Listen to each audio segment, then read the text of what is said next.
Ya, puji Tuhan. Kita akan ucapkan 1 Yohanes 2 ayatnya yang ke-6 yang ada di banner kita yang baru ya. 2, 3. 1 Yohanes 2 ayat 6. Kewajibanku hidup seperti Kristus. Puji Tuhan. Oh, angkat Alkitab kita dulu. Yuk, berdiri bersama, angkat Alkitab kita.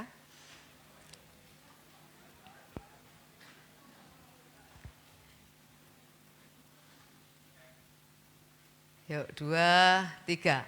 Aku percaya Alkitab adalah firman Tuhan. Ketika aku membaca, mendengar, melakukannya, aku pasti berbahagia. Amin. Puji Tuhan.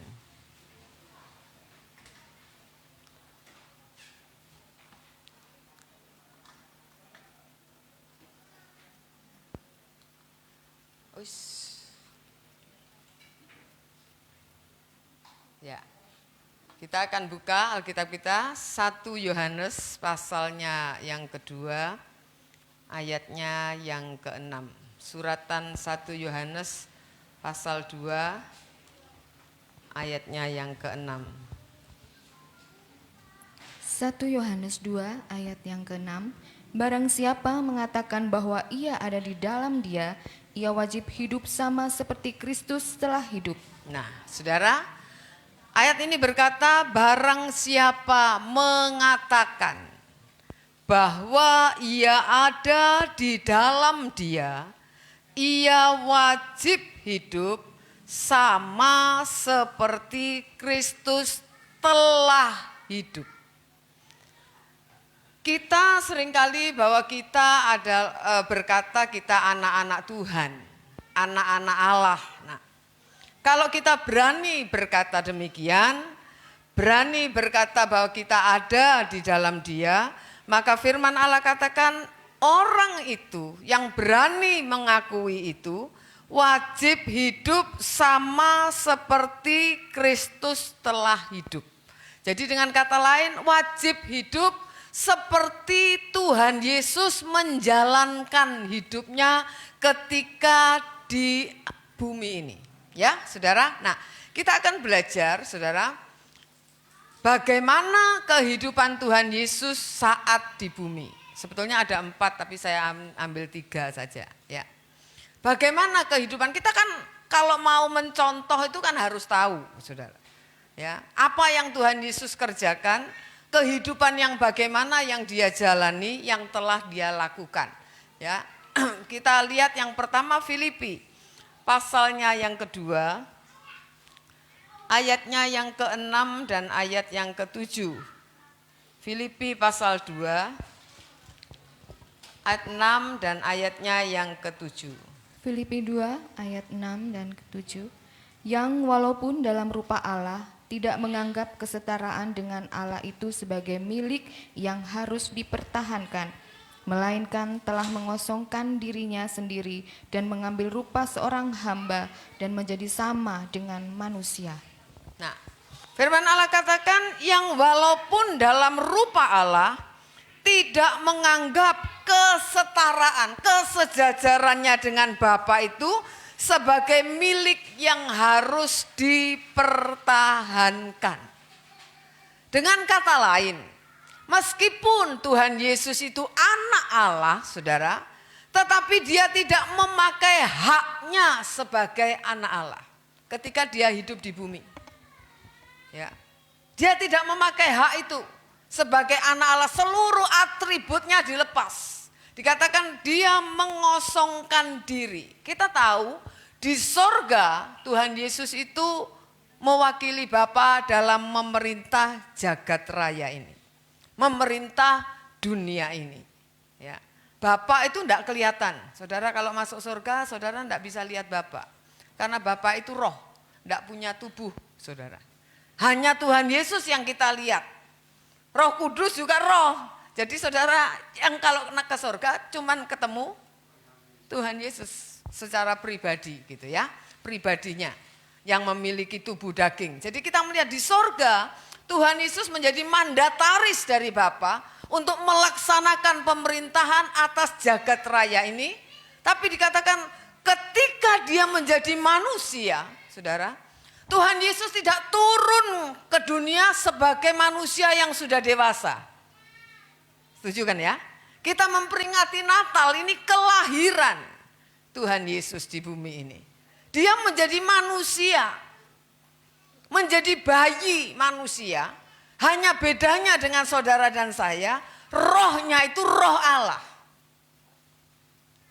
Ya, kan dikatakan Maria mengandung dari Roh Kudus. Kalau saudara dan saya roh manusia, tapi Tuhan Yesus roh Allah.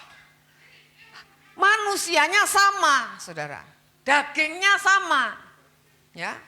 Tuhan Yesus bisa mati kan? Mati enggak? Mati. Sama, kita pun mati. Dia juga mati. Itu sebabnya dia menjadi manusia 100%. Dia menjadi bayi yang tidak berdaya, hidup di bawah otoritas Yusuf dan Maria. Dengan kata lain, dia anak Allah. Dia mengosongkan dirinya. Dia hidup di bawah otoritas manusia. Ini luar biasa ya. Manusia biasa, saudara. Bahkan kalau kita melihat Yusuf Maria bukan orang kaya. Tuhan Yesus tidak lahir di kerajaan, enggak. Bahkan kita seringkali mendengar kalau dibikin drama, Tuhan Yesus lahir di mana? Di kandang, ditaruh di palungan, tempat makanannya hewan. Enggak ada di sini yang lahir di kandang kan ya?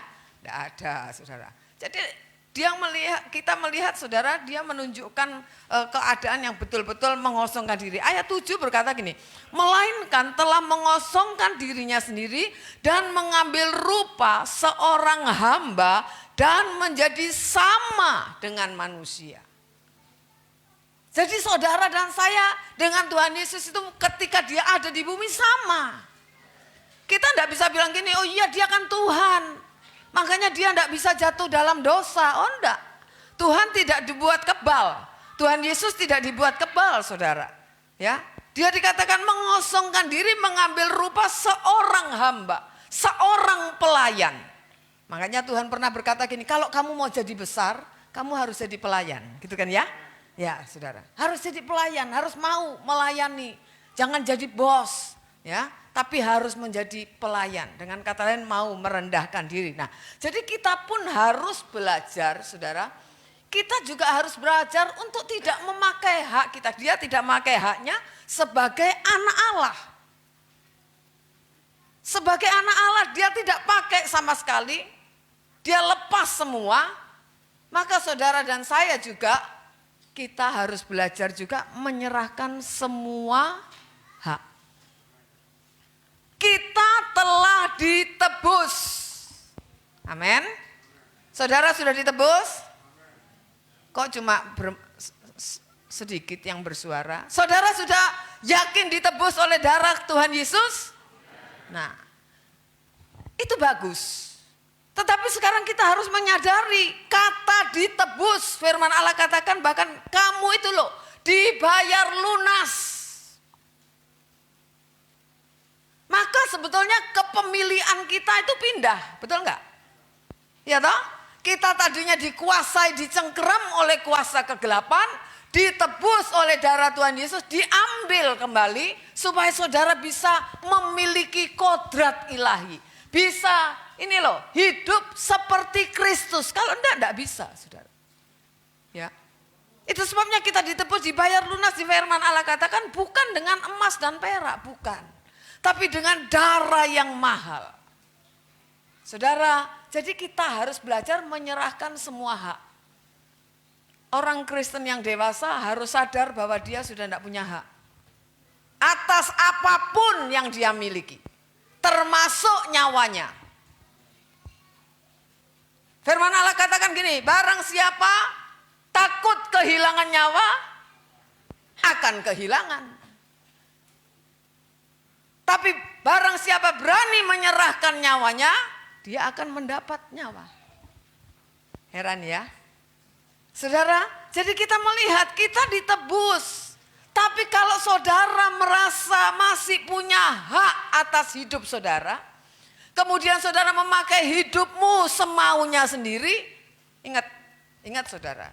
Meskipun saudara Kristen, dengar ya, meskipun saudara masih ke gereja, meskipun saudara masih pelayanan, saudara dan saya tidak ada di dalam Dia. Banyak orang merasa dirinya tetap anak Allah karena masih ke gereja, masih pelayanan, masih orang Kristen, tidak pindah agama. Tapi kalau hak itu saudara masih semaunya sendiri, mau atur hidupmu semaunya sendiri, mau atur apa yang saudara punya semaunya sendiri, tidak pernah tanya sama Tuhan, saudara itu tidak ada di dalam Tuhan. Tapi orang banyak kali nggak merasa begitu, merasanya ada di dalam Tuhan. Merasanya kalau mati pasti masuk surga karena saya masih Kristen, dikuburkan dengan cara Kristen, dikuburkan oleh pendeta. Oh, apalagi ya saudara. Apalagi mungkin yang datang 100 pendeta, semua doa. Keluarganya merasa pasti masuk surga. Enggak saudara, enggak ada ngefeknya. Saudara panggil seluruh dunia pendeta toh. Kalau kita tidak, waktu hidup tidak ada di dalam Dia, tidak akan memindahkan saudara ke surga. Seperti saya katakan, hidup kita, saudara yang tahu ke arah mana. Bukan Tuhan yang menentukan neraka dan surga, bukan. Tapi hidupmu, arahnya kemana, saudara yang menentukan dan ditentukan saat saudara masih ada di bumi. Ada di bumi ini loh menentukan. Itu sebabnya saudara, jangan sampai saudara menyesal. Menyesal kalau sudah dipanggil Tuhan tidak ada gunanya. Tidak bisa pindah tempat saudara ya. Jadi ayo kita belajar. Jangan hidup semaunya sendiri. Kita sudah mau hampir lewat nih 2021. Saudara yang biasa hidup semaunya sendiri, mau ke gereja ya, tidak ke gereja ya, sakarku. Ya toh, mau sikilku dewe, duitku dewe, semua dewe, punyaku semua. Om tante enggak boleh yang ngatur, oh saya enggak ngatur. Saudara itu bertanggung jawab ke Tuhan, bukan bertanggung jawab ke kami, enggak. Hidupmu itu miliknya Tuhan, bukan milik kami. Amin? Ya, saya enggak punya hak apa-apa atas hidup saudara. Saya pun enggak bisa paksa, makanya saya enggak bisa paksa saudara. Ayo sing setia toh ke gereja, ojo bolos, enggak bisa saya. Saya hanya memberi himbauan, ayolah gitu. Tapi kalau enggak mau, ya enggak bisa maksa saudara. Tuhan pun itu loh enggak maksa. Tuhan loh yang punya hidup itu enggak maksa saudara. Jadi kita harus belajar menyerahkan semua hak. Ayo belajar coba. Tuhan kita mau lewati tahun ini ya. Kita kan enggak ada kebaktian tahun baru. Saudara, coba di tahun yang baru saudara belajar berkata, Tuhan hidupku ini nek, di hadapanmu ini seperti apa? Kan enggak pernah tanya atau saudara. Tanya coba. Hidupku ini di hadapan Tuhan, kalau saya mati sekarang kira-kira masuk surga enggak? Gitu aja. Coba tanya, saudara. Jangan takut tanya saudara. Ya, tanya supaya saudara tahu. Kalau orang itu enggak tahu salahnya, enggak mungkin benerin hidupnya, betul enggak? Lah kan merasa enggak salah, apa yang mau dibenerin? Enggak ada. Tapi kalau kita tanya sama Tuhan, Tuhan kasih tahu saudara. Mungkin saudara tidak dengar suara Tuhan audible. Langsung, iya kamu salah, enggak. Tapi Roh Kudus yang Tuhan taruh di dalam hati saudara bisa berbicara. Kalau saudara serius, kalau tanyaannya asal lewat ya enggak saudara ya. Tuhan itu maha suci, maha agung ya. Enggak sembarangan memang orang. Tetapi kalau serius mau tanya saudara, itu Paulus itu kurang jahat bagaimana ya. Tetapi Tuhan temui dia kan. Karena dia serius membela agamanya. Tuhan tahu kalau ini dijadikan muridku, ini juga luar biasa ini. Ya saudara, jadi itu. Jadi ya kita harus belajar menyerahkan semua hak tanpa sisa. Saudara ya. Yang kedua, Yohanes 4 ayat 34. Injil Yohanes 4 ayat 34. Yohanes 4 ayat 34. Kata Yesus kepada mereka, makananku ialah melakukan kehendak Dia yang mengutus aku dan menyelesaikan pekerjaannya. Nah, kata Tuhan Yesus keinginannya, saudara, hanya satu, makananku ialah melakukan kehendak Dia. Makanan itu kebutuhan. Orang seringkali kan berkata gini, kerja untuk cari makan kan? Ya, yang lain-lain kan sampingan, mau beli baju lah, beli ini. Makan yang penting, bisa makan gitu. Ya, makananku ialah melakukan kehendak Dia yang mengutus aku dan menyelesaikannya. Bukan cuma tahu kehendak Tuhan terus diem, saudara. Coba saya ajak ya, saudara buka Wahyu 2. Saudara, saya ingat ayat itu, Wahyu 2 ayat 26. Wahyu, ini diperhitungkan, jangan saudara pikir enggak diperhitungkan kalau orang melakukan ini. Wahyu 2 ayat 26.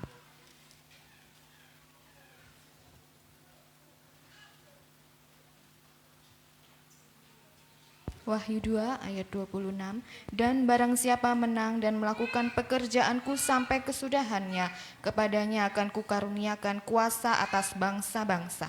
Nah saudara, barang siapa menang dan apa? Melakukan pekerjaanku sampai kesudahannya, sampai selesai. Tuhan Yesus berkata tadi apa? Makananku ialah melakukan kehendak Bapa yang mengutus aku dan menyelesaikan pekerjaannya. Kalau orang bisa tahu kehendak Tuhan dalam hidupnya dan menyelesaikannya, firman Allah katakan kepadanya aku karuniakan kuasa atas bangsa-bangsa. Dengan kata lain, kalau masuk surga bukan jadi masyarakat biasa, tapi punya kedudukan yang tinggi, saudara. Punya kedudukan, ya, jadi pejabat di kerajaan surga. Ya, jadi kita yuk belajar, kita lihat tujuan hidup Tuhan hanya untuk apa? Melakukan kehendak. Cuman satu tujuannya, satu tok, nggak ada lain, saudara. Tujuannya hanya melakukan kehendak Bapa. Dia enggak cari ketenaran, ya, meskipun dia punya kuasa, dia bisa mengadakan banyak mujizat, tapi dia enggak memperhitungkan itu. Satu tujuannya cuma, ya, melakukan kehendak Bapa, enggak punya tujuan lain. Kita tahu lewat Ibrani, sekalipun dia anak, dia belajar taat dari apa yang dideritanya. Saudara belajar taat enggak? Halo? Saudara bisa belajar taat enggak? Harus belajar, saudara. Kalau enggak, kekristenan kita enggak akan bertumbuh. Tahun demi tahun ya gitu, bisa-bisa malah merosot. Bukan tambah tumbuh, saudara ya. Harus belajar taat, dalam soal taat. Maju terus, maju lagi gitu loh. Ya, saudara, kita melihat kalau Tuhan Yesus dia menjadi anak Allah, mengosongkan diri, dia belajar taat apa saja yang dia derita. Dia enggak berontak, dia belajar taat. Kalau itu harus dia lewati, satu persatu dia lewati, saudara. Nah sekarang kita bagaimana? Saudara hidup di bumi untuk apa? Ayo jawab, saudara hidup di bumi untuk apa? Untuk sukses? Untuk kaya? Untuk terhormat? Kalau itu tujuanmu meleset, saudara jadi orang Kristen. Ya, Tuhan Yesus melakukan kehendak Bapa sampai tuntas, selesai. Makanya dia ditinggikan, ya saudara. Lah kalau kita apa? Kalau kita kejar dunia, kita meleset, saudara. Saudara salah arah. Masa enggak boleh sukses? Masa enggak boleh kaya? Masa enggak boleh berhasil? Boleh. Tapi apa tujuan saudara sukses?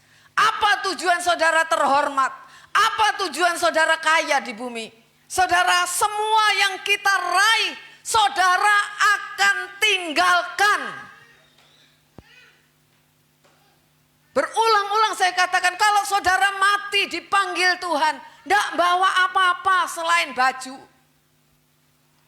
Saudara punya emas tidak mungkin dibawain sama keluarga. Betul ya? Ya saudara, ini loh, kalau hidup kita cuma sampai dikubur, saudara akan sia-sia hidup ini. Banyak orang mengejar kehidupan, mengejar kesuksesan cuma sampai dikubur. Dan seringkali orang tua juga mendidiknya begitu. Ayo sekolah sing pinter, bukan salah. sekolah sing pinter supaya apa? Nanti kalau cari kerja gampang, nanti jadi orang sukses, cari bojo gampang, ya toh? Cari jodoh gampang, oh semua gampang. Semua gampang, cuman begitu aja, tidak pernah diarahkan kalau kamu sukses nak, kamu belajar, kamu ranking, itu loh kamu membawa kemuliaan bagi nama Tuhan, tidak pernah gitunya saudara. Cuma kejar duit sing akeh aja. Tapi semua untukku. Tidak apa-apa saudara kaya. Semakin saudara kaya, saudara bisa semakin efektif untuk Tuhan. Tapi banyak kali semakin orang kaya, orang jadi kaya semakin untukku semua, untukku. Ya. Ada yang tambah kaya tambah medit saudara. Wah aku kok sing kerja keras kok enak men. Saudara tidak harus kasih ke gereja sini. Tanya aja sama Tuhan. Saya bukan minta uang saudara kalau saya ngomong begini, enggak. Saudara. Ya. Saudara, itu sebabnya kita belajar ya. Kita belajar saudara ya. Semua yang kita raih akan kita tinggal. Makanya harus diubah arah hidup itu. Jangan ke dunia terus. Saudara harus belajar taat. Kalau saudara belajar taat seperti Tuhan Yesus. Melakukan kehendak Bapa, akhir hidupmu akan serupa dengan Dia. Itu loh yang dicari Tuhan. Tuhan kalau kita mati Tuhan tidak tanya berapa triliun simpanannya. No, enggak. Enggak penting saudara. Di surga aja dibilang lantainya dari emas. Ya kan? Kita punya emas sedikit aja sudah disimpannya minta ampun.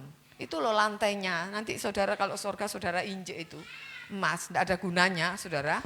Ya. Jadi ayo saudara ya. Coba kita melihat ya. 1 Petrus 2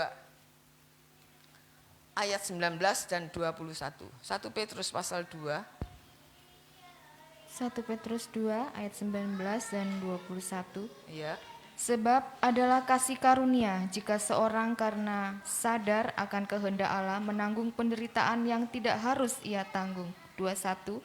Sebab untuk itulah kamu dipanggil, karena Kristus pun telah menderita untuk kamu dan telah meninggalkan teladan bagimu supaya kamu mengikuti jejaknya. Nah, firman Allah katakan gini, sebab adalah kasih karunia jika seorang karena sadar akan kehendak Allah, karena melakukan kehendak Allah, dia harus menderita, menanggung penderitaan yang tidak harus ia tanggung.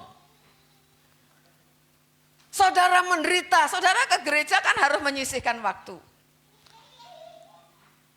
Ya, misalnya waktunya tidur, saudara harus sudah mandi, sudah berangkat ke gereja.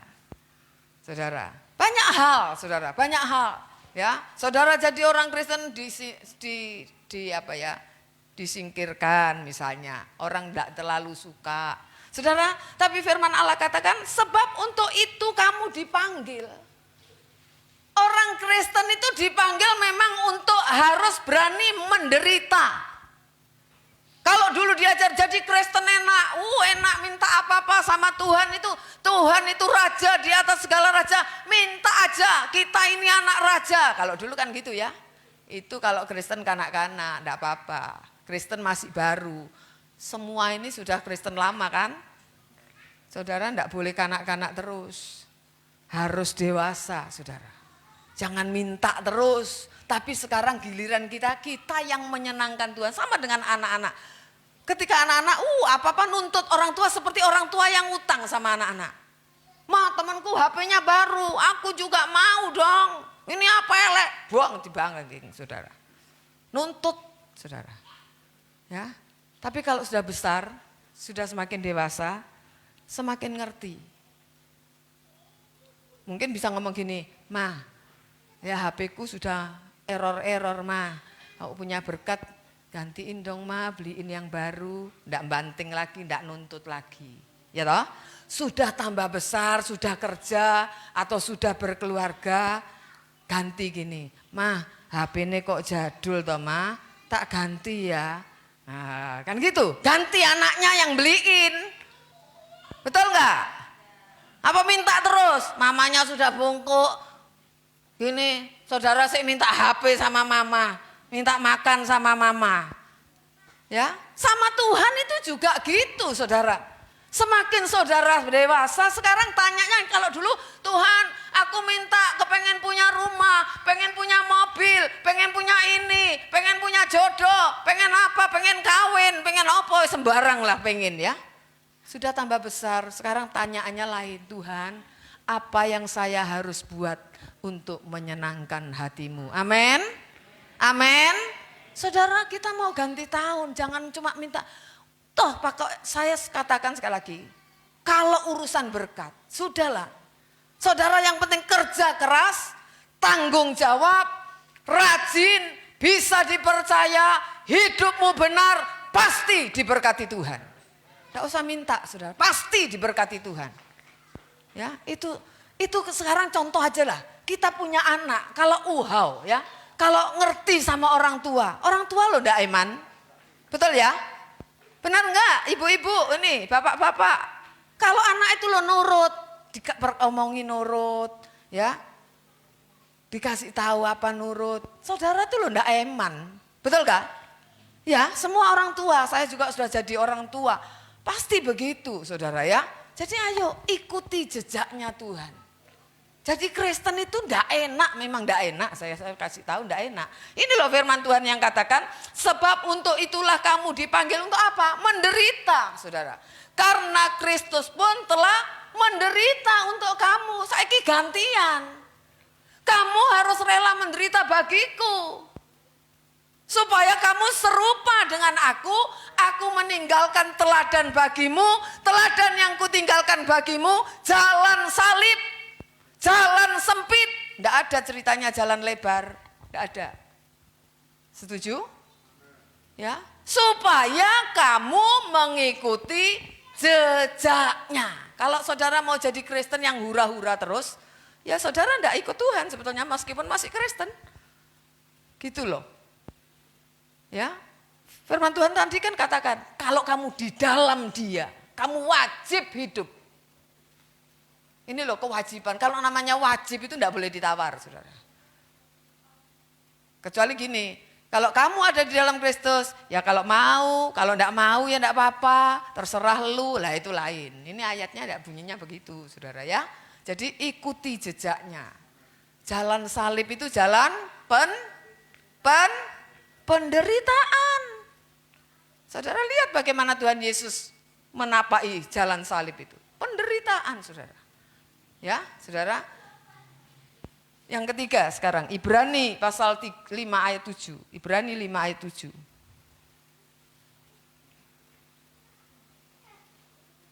Ibrani 5 ayat 7. Ya. Dalam hidupnya sebagai manusia, ia telah mempersembahkan doa dan permohonan dengan ratap tangis dan keluhan kepada Dia yang sanggup menyelamatkannya dari maut, dan karena kesalehannya ia telah didengarkan. Nah, karena kesalehannya ia telah didengarkan oleh Bapa.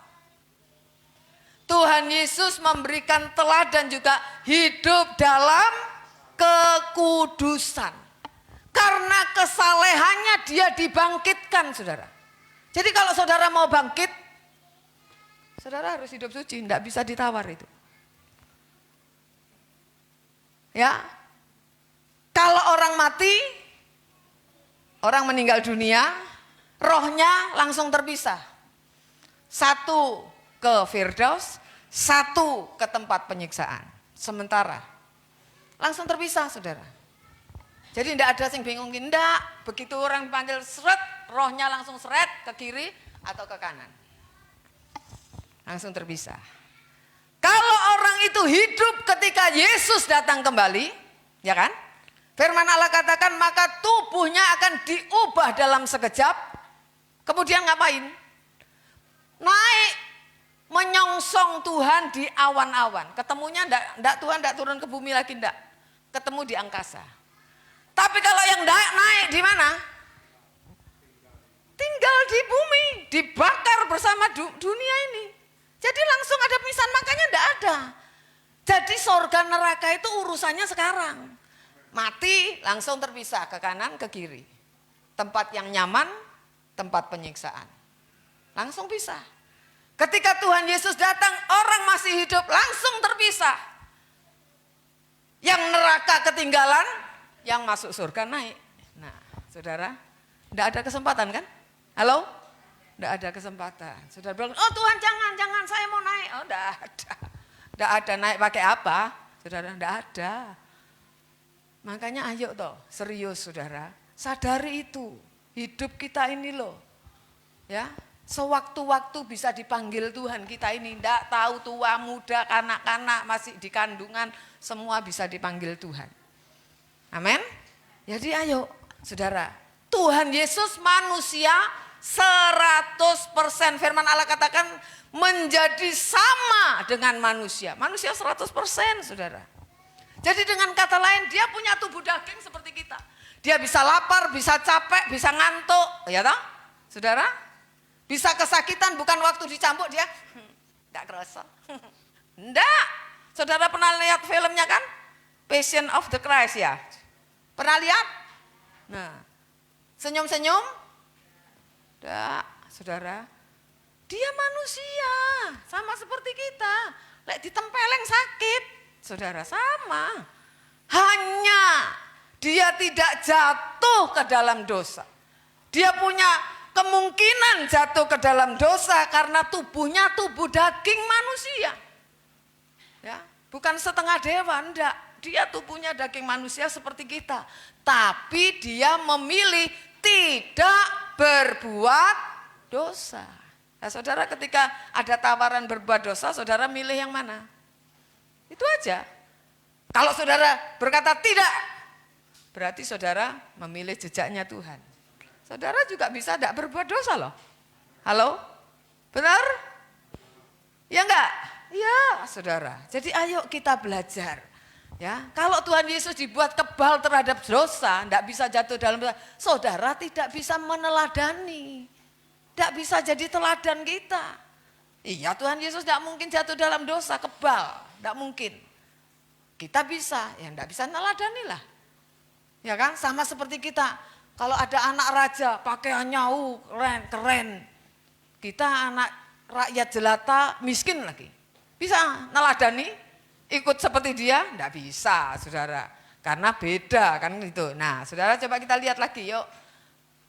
1 Tesalonika 4 ayat 7. 1 Tesalonika 4 ayat 7.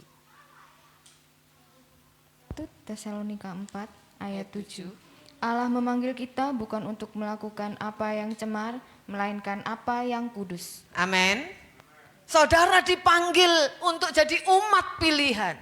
Untuk jadi orang Kristen, pengikut Kristus. Kita dipanggil untuk menjadi kudus. Dikatakan bukan untuk melakukan apa yang cemar.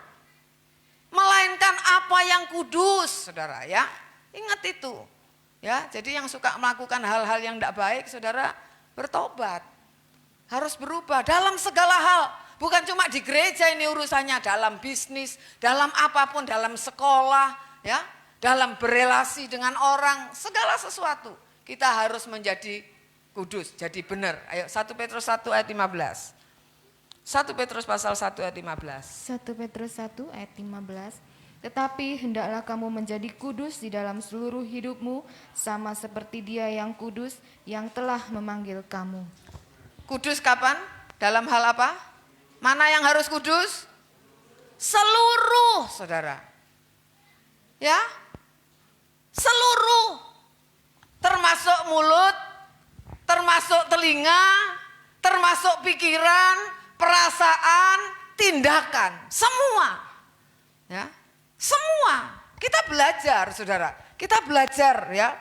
Berlaku kudus seluruh hidup sama seperti Dia adalah kudus.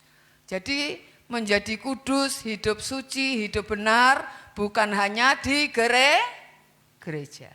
Dimanapun, saudara lagi lihat HP, ingat pikirannya harus kudus. Saudara ketemu orang, ya belajar. Saya ingat seorang hamba Tuhan berkata gini loh, kalau kamu ngerasani orang ya, gitu. Kalau kamu ngerasani orang, supaya kamu tidak ngerasani, ingat toh. Seperti orang itu ada di sebelahmu. Berani enggak kamu ngomong gitu kalau ada dia ada? Enggak berani ya jangan ngomong juga sama orang. Kalau kamu berani, kalau ada orangnya kamu juga berani ngomong, enggak apa-apa ngomong. Kan sering kali gitu ya. Kalau sama orangnya enggak berani, tapi ngomong sama orang lain. Nah, ini kebiasaan yang enggak baik, Saudara ya. Jadi ayo kita belajar perkataan kita, cara berpikir kita, yang suka negatif thinking, curigation, ya, Saudara. Belajar kita, ya, Saudara. Ayo dimanapun setiap saat. Hidup kita kewajibanku hidup seperti Kristus. Ayo coba baca sama-sama yang keras. 1, 2, 3. Belum semua, banyak mulut yang tertutup. 1, 2, 3. Amin. Puji Tuhan. Tuhan memberkati kita semua ya. Kita akan nyanyikan pujian Bila Selama Ini. Pemain musik ya, puji Tuhan.